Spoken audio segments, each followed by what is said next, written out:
오늘 이 라이브를 킨 거는 저번에 인터뷰 김정상 교수님 인터뷰한 영상은 다들 보셨을 텐데 그 인터뷰를 하기 전에 제가 아이온큐 회사 쪽에 미리 프리 Q&A를 했었어요. 그래갖고 뭐 보통 이런 오피셜한 인터뷰들은 미리 질문을 던져주고 그쪽에서 이제 IR에서 체크를 하죠. 이런 질문은 해도 된다. 이런 질문은 하면 안 된다. 뭐 이런 검증 과정을 거치고 그 다음에 인터뷰할 사람한테 그 내용을 전달을 해서 숙지를 시키기 때문에 이제 김정상 교수님을 뵙기 전에 먼저 보냈던 질문들이 좀 있습니다. 여기는 이제 인터뷰에 나오지 않았던 내용들이 좀 있어요. 그래서 한번 제가 인터뷰하기 전에 보냈던 Q&A를 한번 볼게요. 그래서 첫 번째는 이제 아이온큐는 미래에 어떤 사업들을 할 거고 누가 메인 커스터머냐라고 물어봤습니다. 그래서 아이온큐 측에서는 양자 컴퓨팅이 여러 산업들을 가까운 미래에 변화시킬 것인데 근데 우리의 사명은 가장 복잡한 문제를 푸는 것이다. 그래서 이 우리가 어, 진출하게 될 필드는 금융 서비스, 그리고 생명과학, 기후변화, 그리고 이 부분이 좀 중요한 것 같아요. 여기 보시면은 사이버 시큐리티랑 디펜스를 얘기를 해줬어요. 근데 이거는 지금까지 나온 뉴스가 없죠. 그래서 저는 이거는 하나의 힌트라고 생각을 합니다. 그래서 사이버 보안과 이 국방 쪽 얘기는 또 얘기가 많이 나왔죠. Q2B에서 이제 아이온큐가 이온트랩 이 소형화되고 상온에서 사용할 수 있는 유일한 프로세서이기 때문에 이제 에어포스 이제 미국의 공군의 그 뭐라 그러죠? 제트기에 탑재될 수도 있다 이런 소문이 돌았었는데 여기서 보시면은 이제 사이버 보안과 국방 쪽도 진출할 계획이 있다라는 중요한 힌트를 주셔서 여기에 제가 색칠을 해놨습니다. 이건 이제 IR 쪽에서 직접 대답을 해준 거고요. 이제 인터뷰에 못 나온 것도 좀 있습니다. 그래서 그 부분이 좀 중요했고 두 번째는 이제 왜 골드만삭스, 피델리티, 소프트뱅크, 삼성, 아마존 같은 거대한 글로벌 기업들이 아이온큐에 투자를 했는지 어떻게 생각하십니까? 이것도 대답을 해주셨는데 여기 보시면 2021년에만 여러 가지 어, 보고서를 냈는데 우리가 우리 경쟁자들보다 훨씬 더 잘하고 있다. 그리고 우리는 이 부분이 중요합니다. We have a clear path to commercialization in the next few years. 그래갖고 제가 이거를 질문을 드렸었죠. 그래서 상업화에 대한 명확한 길을 가지고 있고 몇 년 안에 할 수 있다라고 얘기를 해서 이 부분이 계속 반복이 됩니다. 그래서 아이온큐는 이 부분에서 강점을 가지고 있다. 그리고 우리는 이미 이 상업화와 확장성 부분에 대해서 좋은 모습을 보여주고 있고 이 우리의 양자 시스템은 앞으로 가장 큰 문제를 풀 수 있는 잠재력을 가지고 있다. 뭐 이거는 다 아시는 얘기고 그래서 우리의 비즈니스 모델이 이제 하이 프로파일 중요한 파이프 투자자들을 어트랙트 했다라는 얘기를 하고 있습니다. 여기서 중요한 거는 이제 다른 기업들은 좀 보시면은 뭐 IBM이나 뭐 다른 기업들 제가 공부를 좀 해봤는데 어떻게 상업화를 할 것인지에 대한 대략적인 그림은 있는데 아이온큐처럼 그 기술들이 다 이미 시연이 된 케이스는 없었습니다. 그래서 저는 아이온큐를 가치를 상당히 높게 치고 있고요. 뭐 요거는 보셨죠? 그래서 몇 명이 아이온큐에서 일하고 있느냐? 뭐 2명이다라고 하는 그런 소리 하시는 분도 계셨는데 현재 100명이 넘고 아마 올해 안에 200명까지 확장하는 것이다라는 얘기를 제가 봤었는데 대부분이 이제 엔지니어 그리고 기술 쪽 스태프이다 라는 얘기를 들었습니다. 뭐 이 얘기는 이제 언제 상업화에 도달할 것이냐 라고 여쭤봤는데 이제 김정상 교수님 대답하셨던 거랑 좀 비슷합니다. 그래서 여기서도 다시 한번 이 얘기를 해줍니다. 그래서 우리는 다시 한번 몇 년 안에 상업화에 도달할 명확한 길을 가지고 있다. 그래서 이 부분이 여러 번 나옵니다. 그래서 저는 이것도 하나의 힌트라고 봐요. 그래서 아이온큐가 2023년에 이제 그 데이터베이스 센터 가보면은 이제 이렇게 네모나게 생긴 렉이라 그러죠. 거기에 올라갈 수 있는 정도의 사이즈의 양자 시스템을 만들어서 이제 2025년에는 그것들을 다 연결을 해서 이제 슈퍼컴퓨터 같이 이제 양자 칩들을 연결해서 사용할 수 있는 단계에 도달하겠다라고 얘기를 했어요. 그래서 이 부분이 힌트라고 봅니다. 저희한테 줬던. 그래서 2023년, 2025년이 중요할 것 같고요.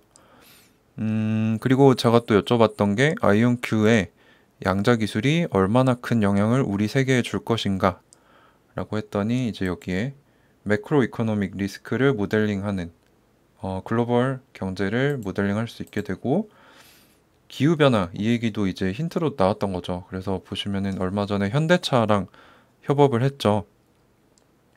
초점이 잘 안 맞나요?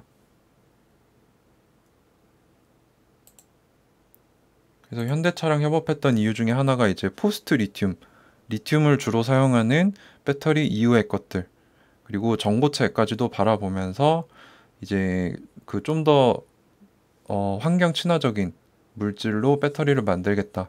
그래서 기후 변화에도 일조하겠다라는 힌트를 여기서 줬었던 것 같고요. 그래서 금융 분야 그리고 기후 변화 쪽에도 우리 양자 시스템이 활용될 수 있다. 잘 안 보이시나요? 제가 쏘는 방송에서는 아마 높게 나갈 텐데. 네, 그리고 양자 기술이 미칠 영향력은 아주 클 것이다. 라고 얘기를 해줬습니다. 그리고 다음에 좀 민감한 질문을 한 번 더 했어요. 그래서 아이온큐의 경쟁사가 어디라고 생각하시고 왜 그렇게 생각하시나요? 라고 얘기를 했는데 여기 되게 재밌는 얘기를 해주십니다. 어, 그 누구도 우리가 개발하고 있는 똑같은 기술의 접근법을 취하고 있는 회사는 없다. 그래서 그러한 면에서 우리는 직접적인 경쟁자가 없다. 이게 되게 당찬 말인 게 지금 퀀티넘이나 여러 가지 회사들이 이온 트랩 방식을 취하고 있지만 이제 아이온큐만큼 뛰어난 기술력을 가진 기업은 없다라고 자신감 있게 얘기를 해줬고요. 하지만 여기 IBM은 언급을 해주십니다. 그래서 IBM과 같은 양자 컴퓨터를 개발하는 업체들이 있는데 하지만 여기가 또 중요하죠. 우리는 우리의 기술 접근법이 다른 이들보다 far superior, 훨씬 더 뛰어나다라고 믿고 있으며 훨씬 더 좋은 퍼포먼스를 고객들에게 줄 것이다 라고 이렇게 얘기를 해줬습니다. 그래서 이 부분이 김정상 교수님이랑 대화를 나눌 때 해주셨으면 좀 좋았을 것 같은데 일단 IR 측에서 이거를 허락을 해줬다는 거는 이만큼 기술력에 자신감이 있다라고 저는 받아들였습니다. 그래서 그 다음 질문은 이제 초전도체 방식과 이온 트랩 방식이 있는데 이 두 개가 우리는 메인스트림이라고 보고 있는데 둘 중에 어떤 게 미래 양자 시장을 지배할 거라고 생각하십니까? 또는 두 기술이 같이 상생할 수도 있다라고 생각을 하시나요? 라고 물어봤는데 이온 트랩 방식이 훨씬 더 확장성이 쉽고 재구성하기 쉽다. 우리 경쟁자들보다 라고 다시 한번 기술력에 대한 자신감을 내비쳐 줬고요. 여기 보시면은 그래서 우리는 우리 경쟁자들보다 이온 트랩 방식에서 훨씬 더 앞서갈 것으로 믿고 있다 라고 얘기를 하고 있습니다. 네, 그렇게 기술력에 대한 자신감을 다시 한번 얘기를 해주셨고요. 이제 이 다음 것도 좀 기술적인 부분인데 그래서 양자 프로세서의 에러율을 어떻게 낮추기 위해 노력하고 있냐 라고 여쭤봤는데 이건 이제 투자하시는 분들은 다 아실 텐데 최근에 이제 네이처지에 중요한 돌파구를 담은 보고서를 냈다는 거죠. 그래서 에러 커렉션 기술입니다. 그래서 이 오류 수정 기술이 다 가지고 있는 게 아닌가 봐요. 그래서 아이온큐가 처음으로 이제 듀크 대학 조지아 공대와 함께 협력을 해서 처음으로 이제 양자 컴퓨터의 이 에러를 수정하는 방법을 시연을 했다고 합니다. 그래서 이것이 이제 대용량, 확장성이 있는 양자 컴퓨터로 가기 위해 가장 어려운 부분이라고 하는데 이게 여러분들이 아시는 그겁니다. 로지컬 큐비트. 그래서 이제 IBM이 제이님 감사합니다.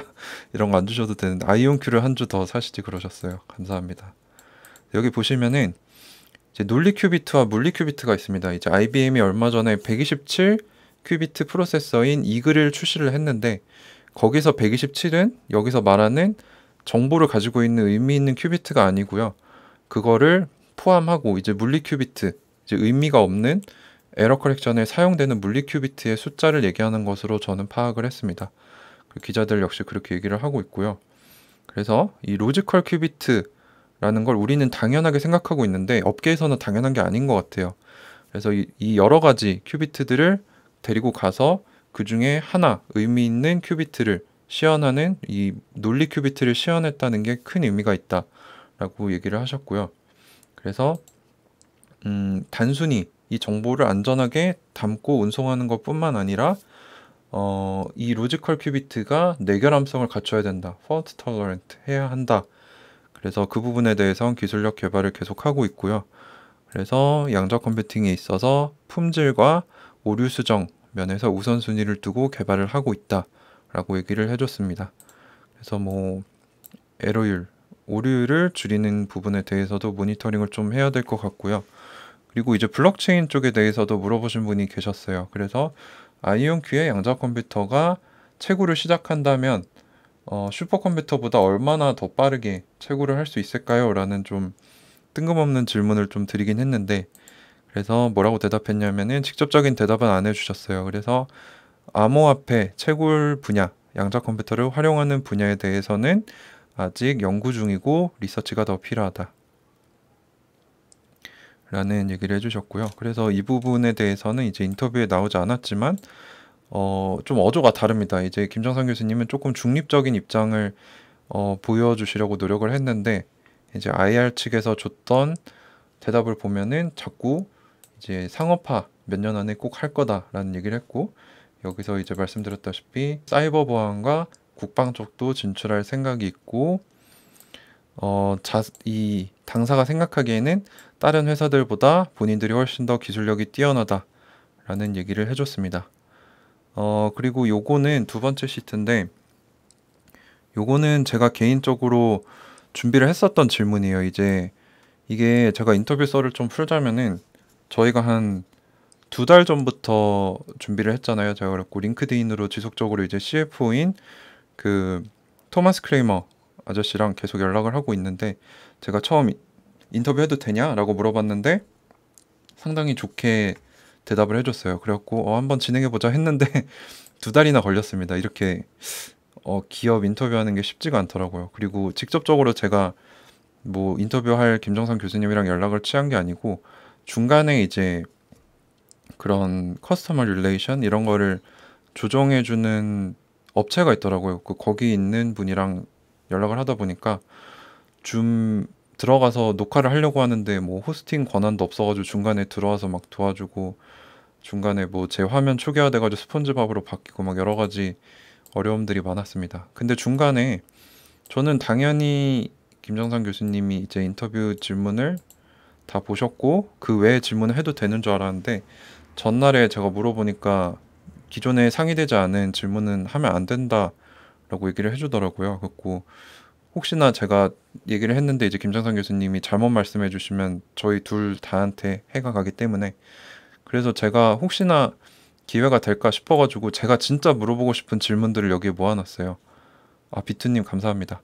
그리고 여기 보시면 진짜 주주들의 가려운 등을 긁어주는 질문들이 좀 있습니다. 첫 번째는 어느 분야에서 가장 빠른 결실을 맺을 수 있을까요? 요거는 대답을 해주셨죠. 어느 분야인지 예측할 수 없다. 두 번째는 몇 년 안에 양자우위 달성이 가능한가? 근데 요거는 대답을 안 해주셨는데 제가 기사를 뽑아온 게 있습니다. 그래서 그 사장님인 피터 체프맨 CEO께서 이제 아이온큐가 알고리즘 큐비트라는 새로운 기준을 제시를 했어요. 지금이 11인가 12 수준 정도 되는데 40 정도에 도달하게 되면은 이제 머신러닝에서 양자 우위, 즉 슈퍼컴퓨터보다 뛰어난 성능을 보이기 시작할 거고, 그 이후에 72 큐비트에 도달을 하면은 폭넓은 양자 우위에 도달할 수 있다. 그리고 이것이 2025년 정도로 예상이 된다. 그리고 2027년 또는 2028년 정도 되면은 1000 큐비트에 도달을 해서 완전히 내결함성을 갖춘 지금 컴퓨터만큼 오류율이 낮은 양자 컴퓨터를 개발할 수 있을 것이다. 그래서 여기서 또 교수님이 직접 얘기는 안 해주셨지만 2024, 2025, 2027, 2028 정도 되면은 이제 양자 컴퓨터가 본격적으로 쓰이는 단계에 진입을 할 것이다 라고 얘기를 할 수 있을 것 같습니다. 그래서 지금은 2022년밖에 안 됐습니다. 그래서 뭐 지금 주가가 흔들리는 거는 뭐 어쩔 수 없다고 생각을 하고요. 아직 나온 결과가 적기 때문에. 그래서 그 다음 질문이 이제 알고리즘이나 소프트웨어 쪽 수준은 어느 정도 되느냐 라고 말씀드렸는데 직접적으로 대답은 안 해주셨는데 이제 이쪽도 연구를 많이 하고 있다 라고 얘기를 네, 요거는 제가 한 거를 공유를 좀 드릴게요. 그리고 요게 좀 물어보고 싶었습니다. 그래서 바륨으로 바꾼 이유는 이제 뉴스에 다 나와 있죠. 좀 더 지금 개발된 광학 장비들을 쉽게 사용할 수 있고 뭐 상호 작용도 더 잘 컨트롤할 수 있고 에러율 자체도 이제 이테리움보다 바륨이 더 낮다. 그래서 더 우수한 골디락스 큐비트 소재다라고 얘기를 해주셨는데 진짜 궁금했던 건 요겁니다. 경쟁사와의 성능 비교 수준 어느 정도 되느냐. 근데 요거는 역시 영업 비밀이니까 얘기를 안 해주신 것 같고요. 구글 벤처스가 아이온큐에 투자한 이유. 그래서 아이온큐는 구글의 파트너사인가 경쟁사인가 이것도 물어보고 싶었는데 네, 컷당했고요. IR에서 요거 물어보지 말라 그랬고요. 요것도 이제 ARM의 CFO, ARM의 이제 팹리스 반도체 업체인데 인더싱을 이제 아이온큐 이사로 임명을 했는데 이 부분에 대해서 저는 개인적으로 이제 ARM이 팹리스로 어떻게 했는지 이 부분에 대한 노하우를 받기 위해서 이 사람을 데려온 거 아니냐라고 추측을 했고 미주부님과의 인터뷰에서도 그렇게 얘기를 했죠. 그래서 차후에 대량 생산을 하게 되면은 팹리스로 가지 않겠느냐. 그래서 이 사람을 데려온 게 아니냐라고 생각을 하고 있고요. 그래서 확장성 로드맵, 진척도 및 실현 가능성은 뭐 잘하고 있다라고 얘기가 됐고 이온 트랩 방식이 더 우월한 이유, 더 우월하다 이런 얘기는 직접적으로 안 해주셨지만 아까 프리 Q&A에서 보셨다시피 이제 아이온큐는 이온 트랩 방식이 제일 우월하다라고 생각을 하고 있고 김정상 교수님은 이제 만약에 더 좋은 기술이 나오면 우리는 충분히 바꿀 준비가 돼 있다라고 얘기를 하셨기 때문에 뭐 이 상황은 언제든지 바뀔 수 있을 것 같습니다. 그리고 또 여쭤보고 싶었던 게 중국이 주장하는 양자 컴퓨터에 대해서 어떻게 생각하시느냐.